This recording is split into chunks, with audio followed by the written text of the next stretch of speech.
chloroplast organelle only lives inside a plant cell, never in an animal cell. Chloroplast looks like a fat oval shape, sort of like a jelly bean. The colour of chloroplast cell is green. This is what gives the plant its greenish colour. Inside the chloroplast are small, tiny disc-shaped objects which are stacked on top of each other. Each individual disc is called a thylakoid. A stack of thylakoids is called a gramen. You might be asking yourself, well, what does a chloroplast do? Well, the chloroplast plays a very important role in photosynthesis. Inside the chloroplast are tiny green molecules called chlorophyll. These molecules are what use water and carbon dioxide to create the sugars and food for the plant to feed on. If chloroplast didn't exist, all the plants would die because there wouldn't be anything to make its food for it to survive on.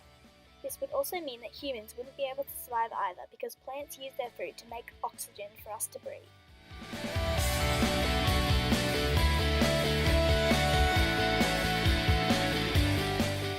Red blood cells are what make up blood, along with water and white blood cells. They are only found in animals and humans because they are only in things containing blood. A red blood cell looks like a round tablet with an oval-shaped bowl in the centre, kind of like a donut with a big hole that doesn't go all the way through. The red blood cell begins its journey in the lungs, where it collects the oxygen you breathe. They then travel through the blood cells to the heart that pumps blood and sends oxygen to all parts of your body.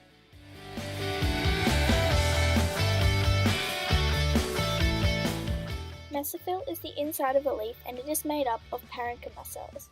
There are two types of mesophyll, palisade mesophyll and spongy mesophyll. These are two parts of the four layers of a leaf. The top layer is the epidermis, which is the protective layer. The layer underneath that is the palisade mesophyll. The next layer is the spongy mesophyll with airspace. The leaf is then finished off with another layer of epidermis to hold it all in. The palisade mesophyll lies just below the outer layer of the leaf. It holds many chloroplasts, which makes it the main part of photosynthesis, since chloroplasts conduct photosynthesis.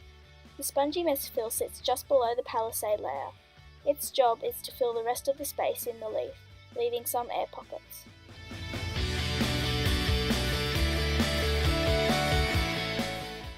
When comparing palisade mesophyll cells and red blood cells, they seem to have more differences than similarities. A red blood cell is more of a flat, rounded shape, and a palisade mesophyll cell is a taller, flat-shaped cell. The reason for red blood cells being the shape they are is so they can move around the body and bend to fit in small places. The palisade mesophyll is shaped the way it is, so that it can be stacked on top of each other and remain in a set structure. The red blood cell is red because it contains hemoglobin, which gives it its red colour. The mesophyll cell is green because it contains chloroplast, which gives it its green colour. The function of these two cells are both similar and different in a way. They both take in gases. The red blood cell takes in oxygen from when a human breathes, and the palisade mesophyll cell absorbs carbon dioxide to help the chloroplast make energy for the plant to feed on. Even though these two cells both take in gas, they do not do the same thing with it. The red blood cells move around the body to perform their function, but the mesophyll cells just stay in one spot to do their job in the plant. One last similarity is that they both contain a nucleus as part of their structure.